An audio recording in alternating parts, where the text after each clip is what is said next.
evening and welcome to Art Radio. My name is Ritika Kochhar and I'm a writer and an art historian. And I run an art education podcast called Art Radio, which is where you are right now. And you'll find this on YouTube, but you'll also find this on Spotify, Apple, Google, all those places where you find good podcasts. And today with me is somebody all the way from America. This is Hasib. He's based in New England. He studied medieval art history at the City University of New York. And following his interest in medieval art history, he's ended up going across the world, looking at great art across the world. And it also carried him across to India, where he and I got to meet up.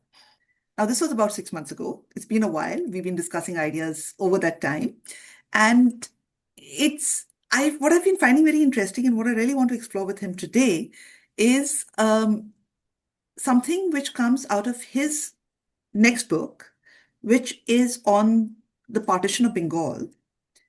But it goes back in time to the Battle of Plassey, which is the start, the East India Company in India, where they started taking over. This was where they signed documents. This is where they won a war. This is where they became a colonial power. And why I think this is interesting is because of something I was reading on the evening which celebrated Ramnath Goenka, and also about the new win in Bihar. And he says that, let me explain what actually delivered Bihar to the Bharatiya Janata Party BJP-led alliance. To do so, one must revisit a familiar story from Indian history, the Battle of Plassey. Students know that the British did not win because of superior weaponry alone. They won because Mir Jaffer was bribed and turned traitor. Bribery, not gunpowder, secured their victory and eventually their empire. Clive returned to England, one of the richest men of his time. Those who returned wealthy from India were derisively called Nawabs, derived from our word Nawab. Indian elections today bear an uncomfortable resemblance to those times. Elections have become less contests of ideas and more auctions of loyalty. Bihar's recent election is a case in point. Hasib, thank you so much for being here, and I'll get to why the past and the present are merging. Hi, thank you for inviting me, Ritika, and hello to all of your viewers. Past and present are important because your present is based on your past. And it is more important nowadays in politics because there was a famous quote, those who control the present control the past, those who control the past control your future.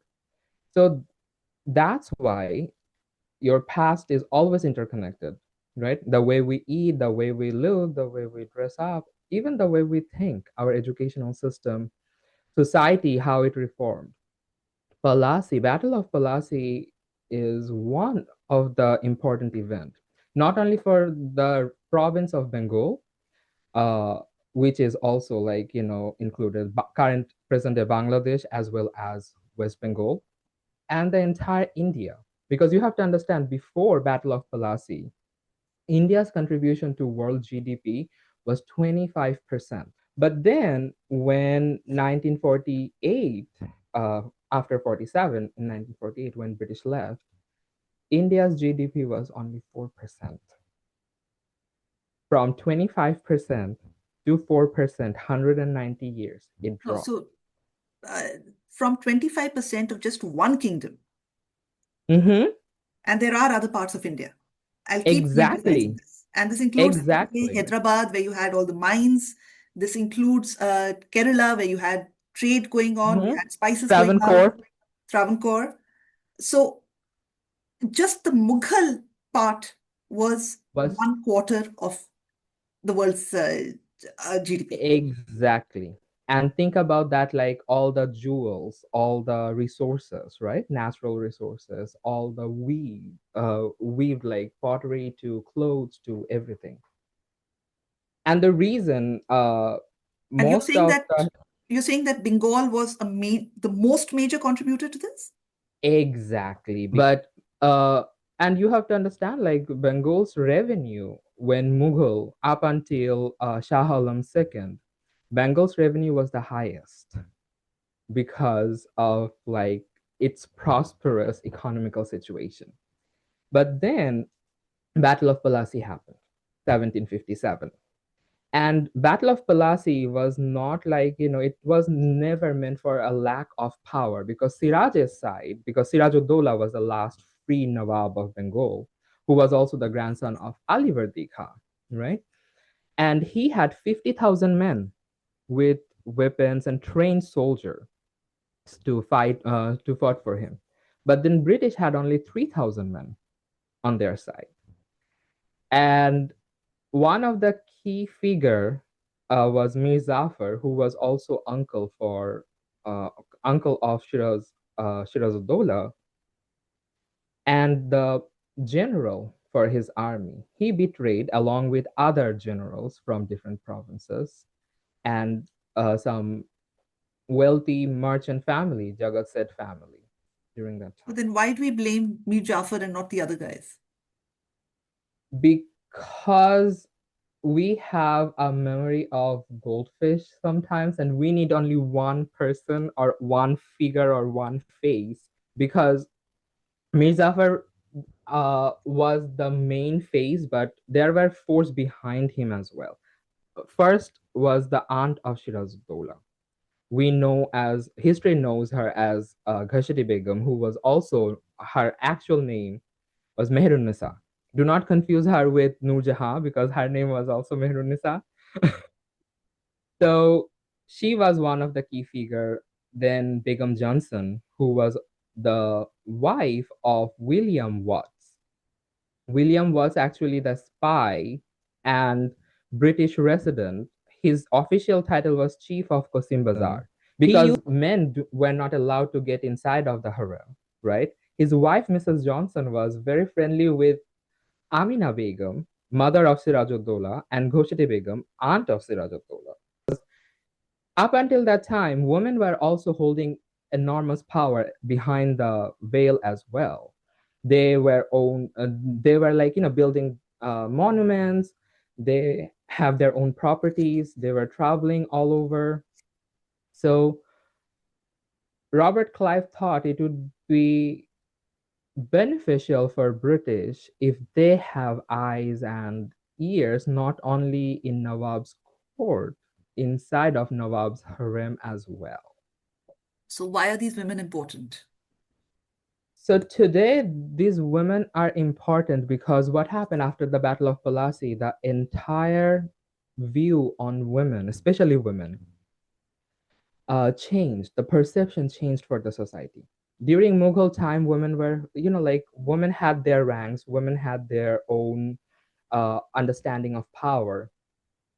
These women in Nawab family, they were following what's going on in Delhi. They were equally powerful in Bengal. And these women had, first of all, a lot of money. They had their own businesses, whether it's like salt petty businesses, they have their own ship, so they can have their own trade routes and everything. They were dealing with Portuguese, they were dealing with British, French. They had their own books besides like the men of the family. They didn't need any permission from even the Nawab because they were holding their own wealth. They had face values. That means the local people, because they were doing charitable work as well, right? They were not only holding everything for themselves. They were building mosques, they were building sarais, they were giving free foods. And like, in Islam, you have the concept of zakat and fitra. So these women had like a lot of jewelries. That means they have to give zakat and fitra against those jewelries and properties, and giving whom? Giving the local people where they're living. So the local people see them as like a living legend, and like their mother. For some people, they're like the saint and angel. So they get a lot of support from locals, and because they have wealth and they have to stay in power, so they have political alliances with other businessmen in the area. They even had not spies, like they called khabari, informer, from harem of Delhi Sultan. let me And just come back to one thing you mentioned. mhm, And then I'll start because, as I said, I'm here to discuss these women, and these women are really interesting to me. But before I put on, well, I might as well put on the presentation. But more importantly, you are talking about women, English and French women who were in positions of power, and they were in yes, India. yes. We So don't Beg really talk about those, or have I yes. missed that somewhere? So Begum Johnson, if you go to slide number 4, I guess. 4, yes. You see, so she is Begum Johnson, right? And she was in power. She was a wealthy widow when she married William Watts, the chief of Qasim Bazar. She was in business with Amina Begum and Khoshati Begum. They were actually chipped in and they had their salt petty business. Like they used to import and export salt in big lots and they were selling in local markets, right? She was enjoying like a lot of havelis, a lot of bungalows along the river Hooghly in Murshidabad as well as in Calcutta. So let's start at the beginning. So Mhm. you've named uh, six Gaddanasheen Begums. Mhm. It's that it's only at Mehrunisa Begum that we get in Siraj-ud-Daulah. Is that correct? So Mehrunisa Begum was Siraj-ud-Daulah's aunt, who was against Siraj-ud-Daulah. Then you have Lutfunnisa Begum, who was Siraj-ud-Daulah's second wife. Then you have Munni Begum, who actually Mir Jaffer's wife. Okay. And before we get into the Begums, let me clear what Gaddinashin Begum is. Gaddinashin Begum means like who the Begum who had the Nishan. And what is a Nishan? Nishan is a seal where behalf of the Nawab you can give orders, you can have your own palace outside of the harem, and you can travel anywhere you want in your like you. It's kind of like think about the Pacha Begum, equal to Pacha Begum in Mughal royal court. How Jahanara Begum and Nurjahan Begum were enjoying the privileges. This Gaddinashin Begum were those women in Bengal Nawab's court who were enjoying equal privileges. Okay. And Nasiri Banu Begum, Zinatun Nisa Begum, they were connected with the first Nawab who were Murshid Quli Khan. Nasiri Banu Begum was Murshid Quli Khan's wife, and Zinatun Nisa Begum were Murshid Quli Khan's daughter. And why these two Begums were important? Because Murshid Quli Khan did not marry any other woman or he did not have any other concubine in his time, which was very normal. Polygamy was a very normal thing among the royals and the nobles. But Nasiri Banu Begum was the only wife of Murshid Quli Khan, and Zinatun Nisa Begum was the only daughter of Murshid Quli Khan. And they both were taking parts of expedition. They were not only like staying in the harem, they were accompanying Murshid Quli Khan in Deccan and then later in Bengal and different like areas in Pundera and Bihar side. And uh, so if you go to slide number 2, Okay. please, I will Before we show do you. that, I'm just Yes. going to make clear that this is not an image of any of the Gaddanasheen Begums, right? No, It's just this is there as a placeholder. actually this is actually a painting painted by Francisco Rinaldi in Dhaka, 1789. However, the reason I put this painting because the Gadinashi Begum, they used to have lifestyle like how she were, like she was like presenting herself. They used to smoke hookah as she is holding.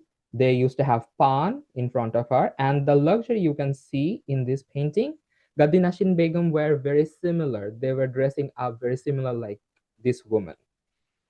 However, the local women in Bengal, they did not dress up like this. This is highly like Mughal influential dress code.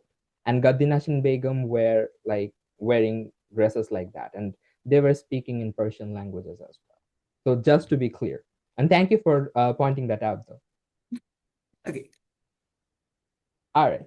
So this is actually a map of Bengal. All right.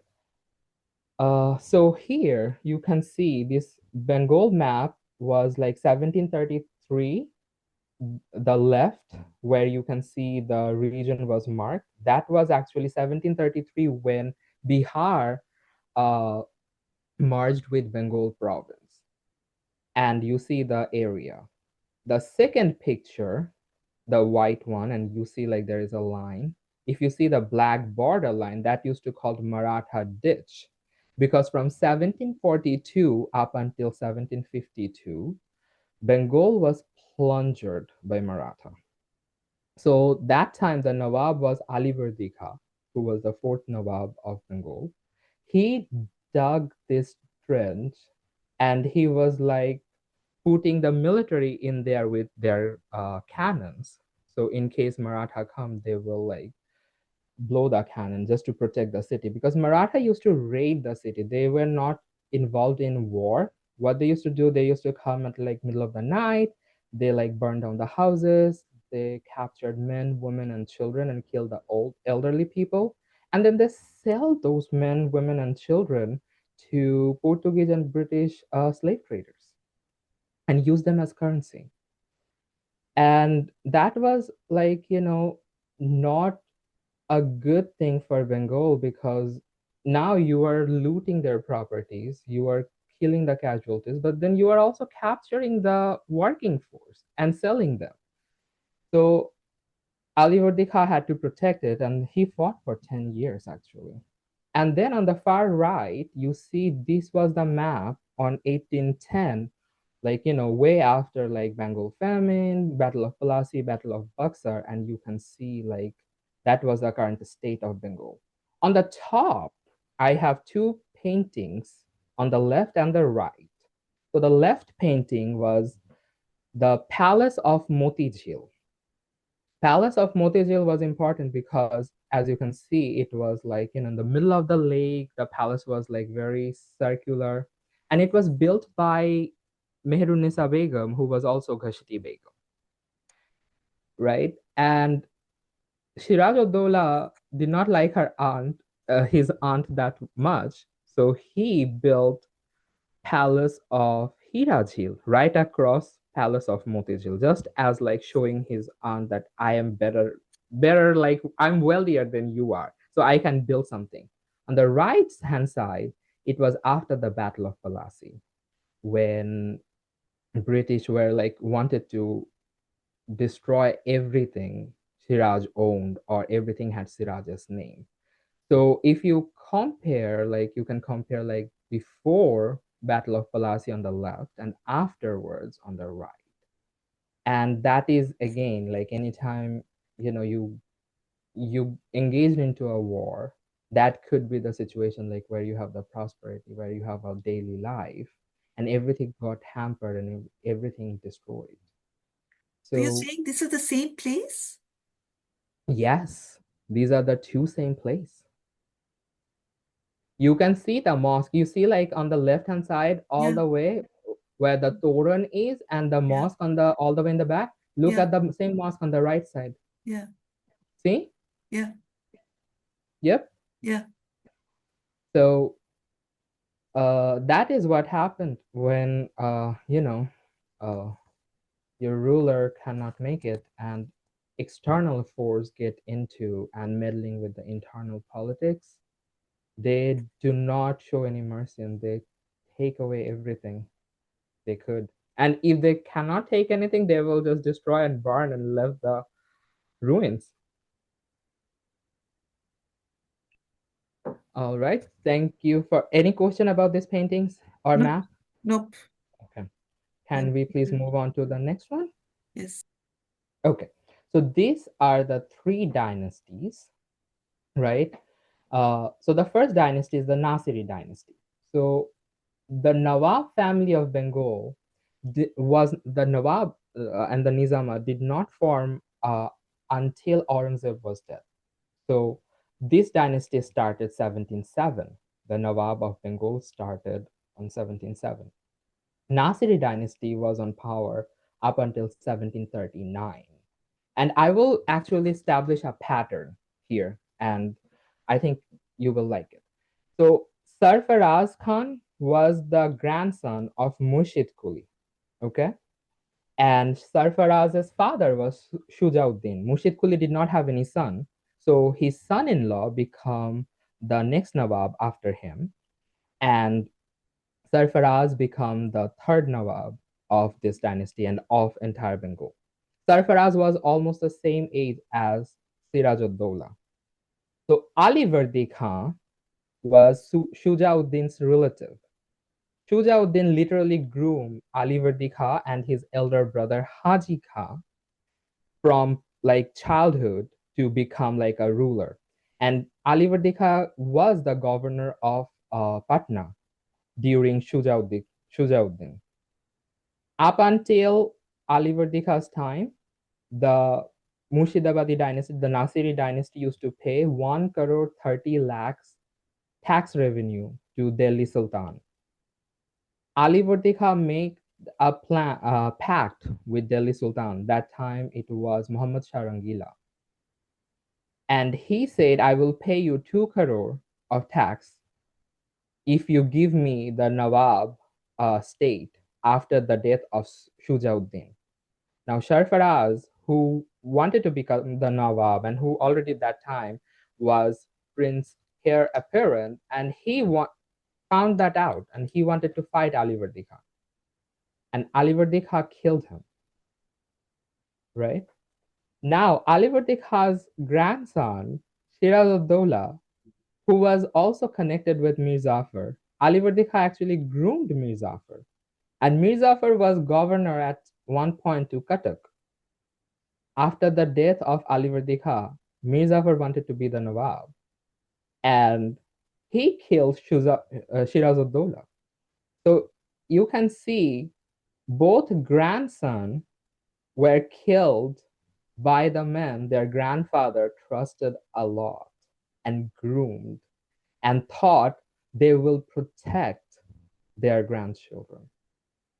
And history repeated itself for Nasiri dynasty and Ashbar dynasty. So these are the three dynasty, and then Nazafi dynasty was the last dynasty. Still, this dynasty is in Murshidabad. They call the Nawab of Murshidabad. Mir Qasim was Mir Jaffar's son-in-law, not son.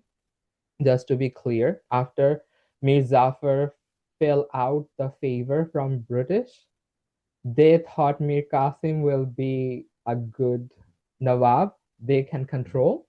But Mir Qasim had his own idea. Once he became Nawab, he did not like British at all. He wanted to uh, have his own policies. Then Battle of Buxar triggered, where Mir Qasim, the Nawab of Awadh, and Mughal, they all joined the forces to fought against British Empire. So by that time, East India Company were so powerful that they had their own network. They didn't need any royal family to back them up because they were actually interconnected with the local people and then other business owners like Jagat Seth family and Manikchand, Ominchand, those people, Fateh Chand, those people were like uh, backing East India Company, right? And they had revenues coming from other parts of India, not only in Bengal. So Mir Qasim lost the battle as well as the Delhi Sultan and the Nawab of Awadh. And then after the Battle of Buxar, 1764, East India Company took the Diwani of Bengal. So just to be clear, there were two parts of Mughal government system. One was the Nizamat, one was the Diwani. Diwani was the part where you collect the taxes and revenues. Nizamat was the part where you were maintaining the administrative work, the local laws and like punishing someone, so on.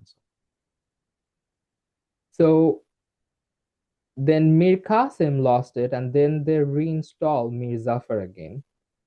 Mir Jaffer died after a year. Then Mir Jaffer's first son, actually not first son, Mir Jaffar's first son Miran, who died, but Nazmuddin Ali Khan was the son of Munni Begum. He became the next Nawab, then his younger brother, who also died, then his step brother, who also died, then his son. So, and then the list keep going on of the same dynasty. But up until like 1800, the power of Nawab family was gone, because 1792, the entire Diwani and the Nizamat was abolished, and British East India Company take the full government in their own power, and they said, we're not gonna do anything. You are just gonna be, out of the respect, you have your title, but nothing else. So these are the three dynasties. Any question about the dynasties or the Nawab? Is there anyone left from the Nasiri dynasty or the Ashrafi dynasty? Afshari dynasty?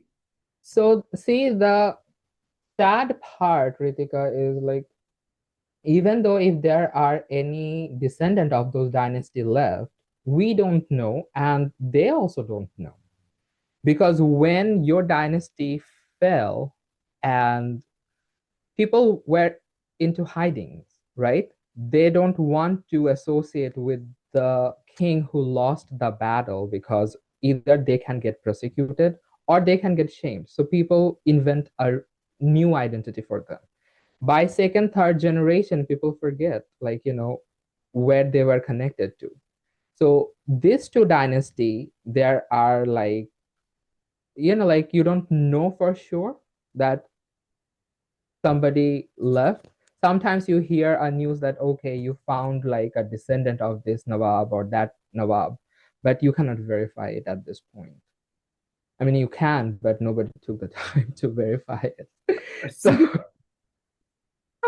yes. Okay. So now we get to the women of the dynasty. So why? Yes. So, Amina Begum, who was actually the youngest daughter of Alivardi Khan. So, about Alivardi Khan and his family and his politics, he did not have any son, right? And he only had three daughters. And he was a very good diplomatic Nawab and a diplomatic ruler. So he was like, if I'm marrying my three daughters off to some three strangers, after my death, they will all gonna fight for the power and the nizamat and who gets what. So his elder brother, Hazi Khan, he had three sons.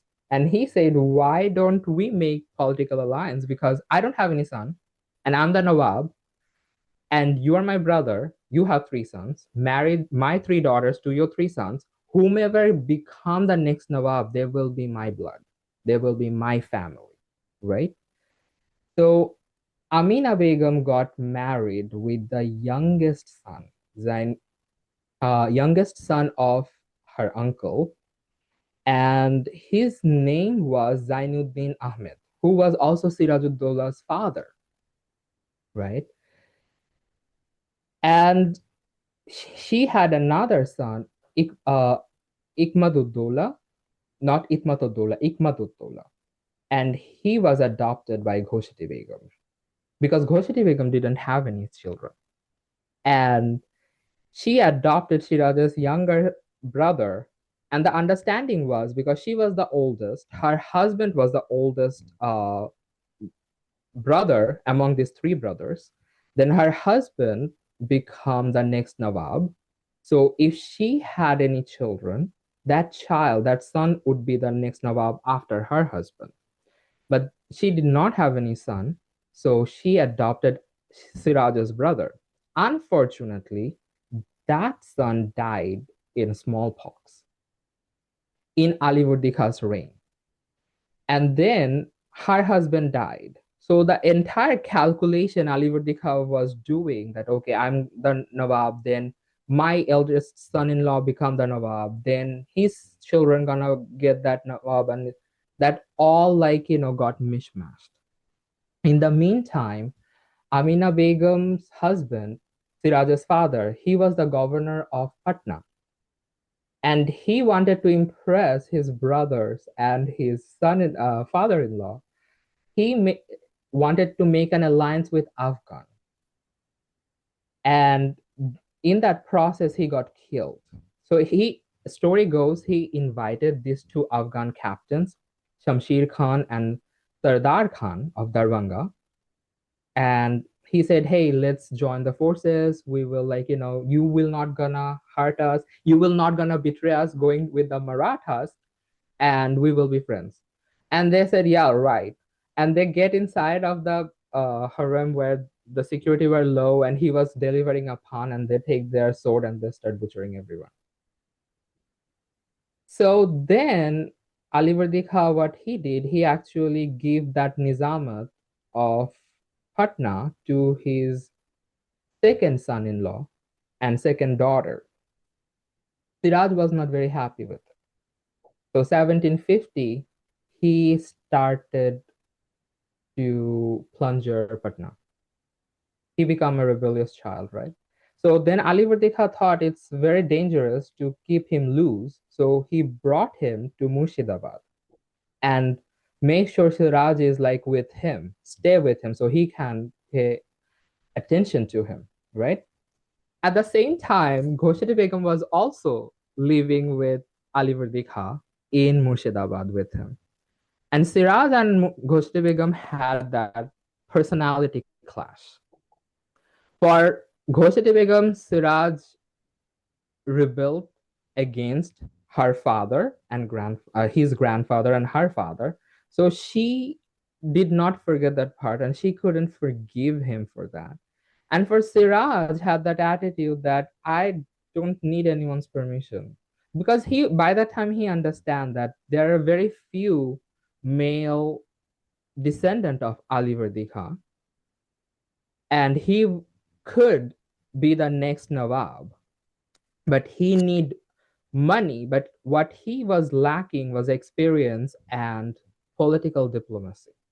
He did not And also realize that decency, you said. decency in a way, because see, like, he was young blood. You cannot, like, sometimes, like, we question about people's behavior and attitude. Think about that, like a teenager and adolescents, right? They're like always rebel, like, why should I listen to you? And think about that, his father got murdered in front of him. His grandfather, actually, Haji Khan, his paternal grandfather, also got murdered in front of him. He had to grab his mother and ran, like he was barely 17 that time. So those things left scars in you, right? You cannot get out of there. And on the contrary, he was like, Ghoshti Begum didn't have any children. She lost her husband.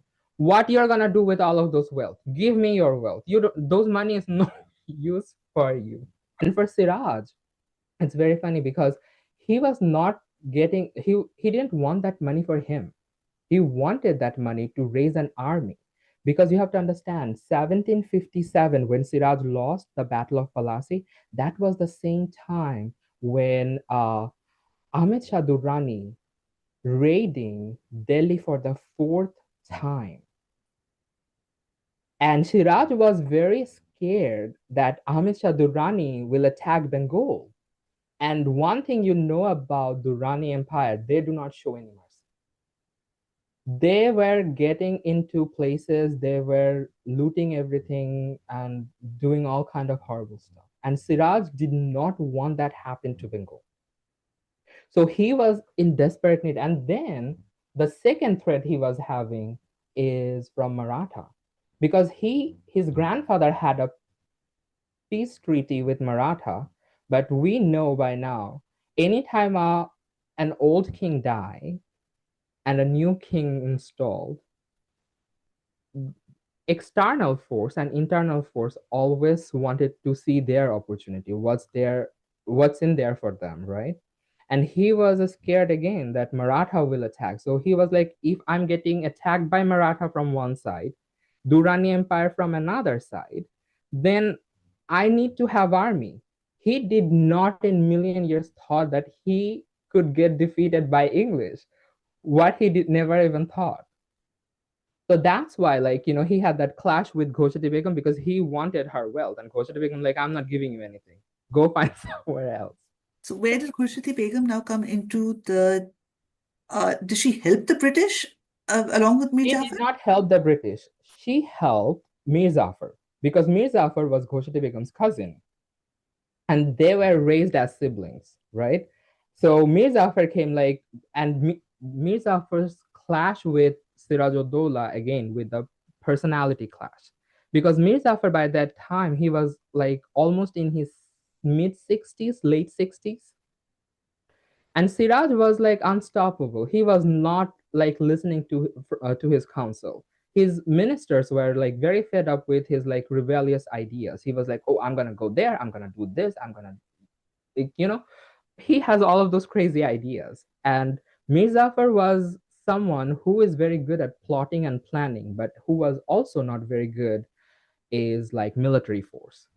He like when he was the governor, Mir Jafar was the governor of Cuttack. Maratha attacked Mir Jafar. Mir Jafar, what he did, he packed up everything and he ran towards Murshidabad. And Ali Bardi Khan was like, you had to stay there and fight them. And he was like, no, I came here to like take me in, take me in. So Mirzafar was not very good at like fighting, but he was very good at like planning and plotting, and he had that diplomacy power. So if Siraj wanted, Siraj could use that for his favor. But because of his behavior and his personality clash, that went against him, along with his aunt, along with the business family, Jagat Seth family, I was keep mentioning. So think about Jagat Seth family as modern day Ambani family. They were the wealthiest family in not only in Bengal, in the entire India, right? They had their own minting press.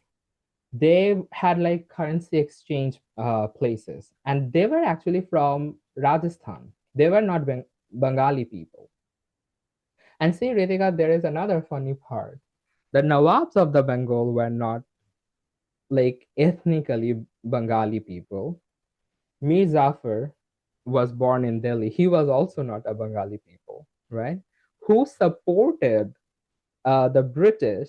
They were also not the Bengali people. They were all Turk or Afghan, right?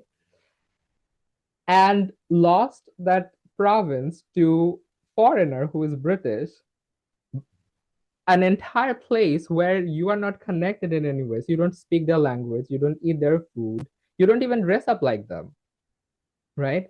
And they lost that province to a foreigner. So that's very interesting to like, understand and see that pattern.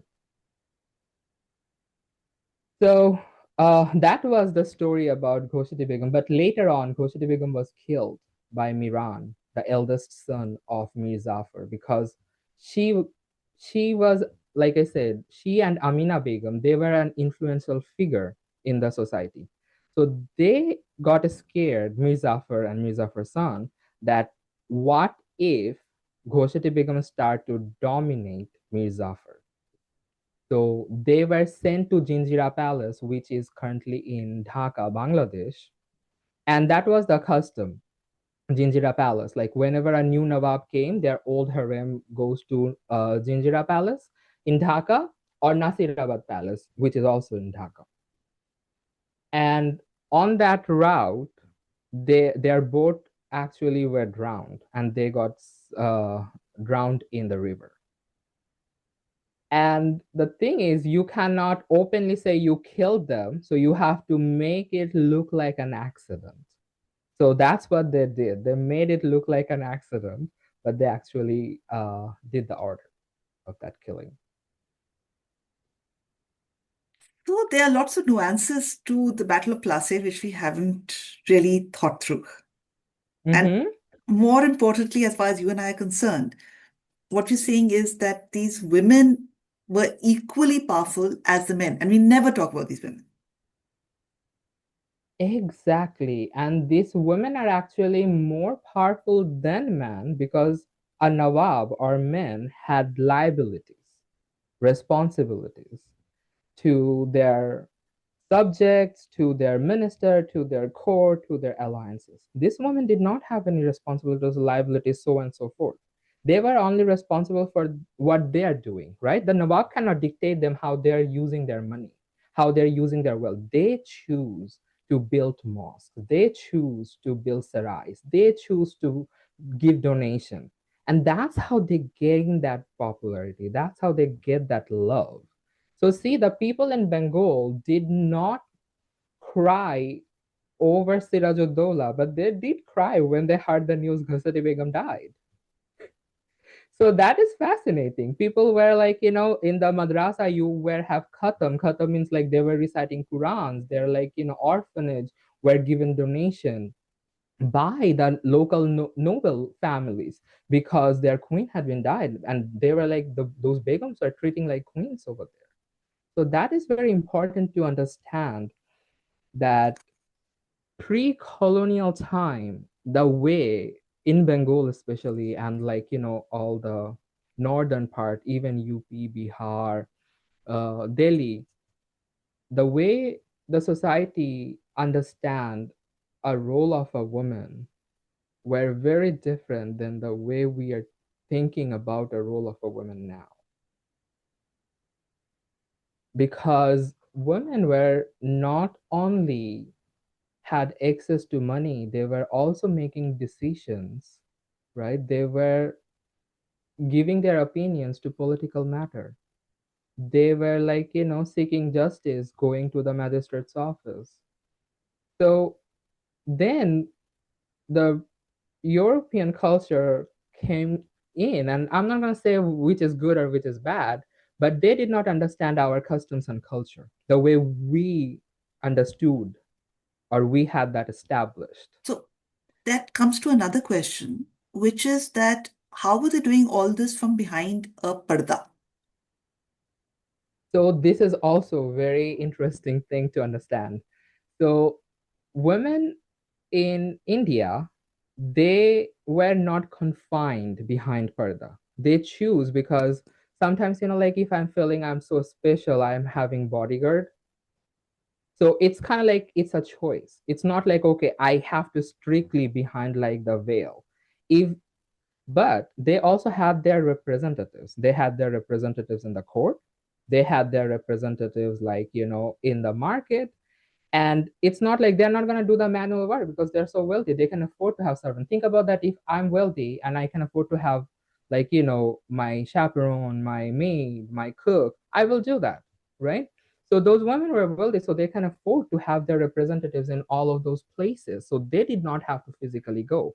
But you also had like, I mean, if you ever go to Delhi, the concept of Mina Bazaar, like some women who cannot afford, like they were doing manual labor by themselves, like they were out of parda, right? Unless you We are divide now the. running out of time. So thank you so much.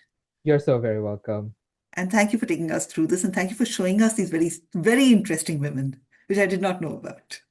Well, you are very welcome, and thank you for having this conversation. I really enjoyed it. Good. See you soon. Bye. Bye.